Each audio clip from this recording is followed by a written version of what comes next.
যারা আমার ভিডিওটা দেখছেন তারা ভিডিওটাকে লাইক করবেন, আর যারা আমার চ্যানেলটা রেগুলার দেখেন তারা চ্যানেলটাকে সাবস্ক্রাইব করবেন। মোহামেডান কর্মকর্তারা মোহামেডানের যে টিম বানাতে চলেছে সেটা একটা কম্বিনেশন প্লে হিসেবে টিম করতে চাইছে।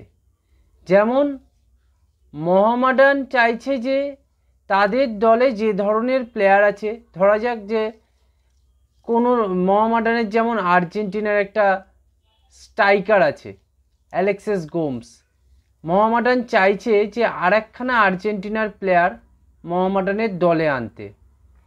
এর ফলে কি হবে, তাদের মধ্যে বোঝাপড়া ভালো হবে এবং সেই প্লেয়ারটাকে তারা স্ট্রাইকার হিসেবে আনতে চাইছে আর্জেন্টিনার কোনো একটা প্লেয়ারকে। কেননা এর ফলে অ্যালেক্সিস গোমসের সাথে আর্জেন্টিনার একটা স্ট্রাইকার হলে তাদের মধ্যে কমিউনিকেশন ভালো থাকবে এবং এর ফলে তারা খুব ভালো নিজেদের মধ্যে কমিউনিকেট করতে পারবে এবং তারা তাদের রোলটা খুব ভালো করে বুঝবে এবং সেইভাবে কিন্তু ভালো পারফরমেন্স করবে দুজনের মধ্যে আন্ডারস্ট্যান্ডিং ভালো থাকার জন্য। এবারে ডিফেন্ডারের ক্ষেত্রেও তাই। ডিফেন্ডারে জোসেফ আর্জে আছে, সেই আফ্রিকান আরেকটা ডিফেন্ডারও মোহামেডান আনতে চাইছে যে আফ্রিকার মহাদেশ থেকে একটা ভালো ডিফেন্ডার আসুক। তার ফলে মোহামেডানের ডিফেন্সিভ জোনে যে কম্বিনেশন, সেই কম্বিনেশনটা কিন্তু খুব ভালো হবে। এই জিনিসগুলোর উপরে মোহামেডান জোর দিচ্ছে এবং মোহামেডান চাইছে যে তাদের যে টিম বিল্ড আপে যে কমিউনিকেশনটা একটা বিরাট বড় রোল প্লে করতে পারে, সেইটার ওপরে কিন্তু মোহামেডান খুব ভালো মতো জোর দিতে চাইছে এবং মোহামেডান চাইছে যে এই আইএসএল যে খেলবে তার মধ্যে যে আই লিগের যে প্লেয়ারগুলো মোহামেডানের বর্তমানে আছে, তারা যারা সিস্টেমের সাথে অলরেডি ফিট হয়ে আছে, সেই সব প্লেয়ারদের সাথে মোহামেডান কিন্তু আরও অন্যান্য ক্লাব থেকে কিছু প্লেয়ার আনতে চাইছে। ধরা যাক যদি কোনো প্লেয়ার গোয়ার খেলে, গোয়ার আছে মোহামেডানের, গোয়ার যদি কোনো প্লেয়ার থাকে সেই রকম একটা গোয়ার প্লেয়ার এনে তাদের সঙ্গে কম্বিনেশনটা তৈরি করতে চাইছে এবং তাদের মধ্যে আন্ডারস্ট্যান্ডিংটা ভালো করতে চাইছে।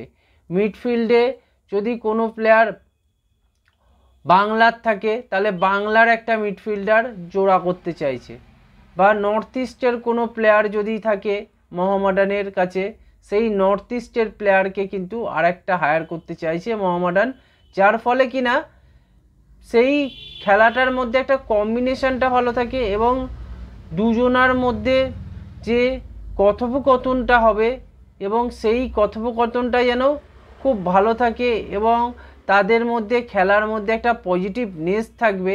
এই সব জিনিসগুলো মাথায় রেখে মোহামেডান কিন্তু পরের বছর তাদের টিমটা বানাতে চলেছে আইএসএলের জন্য।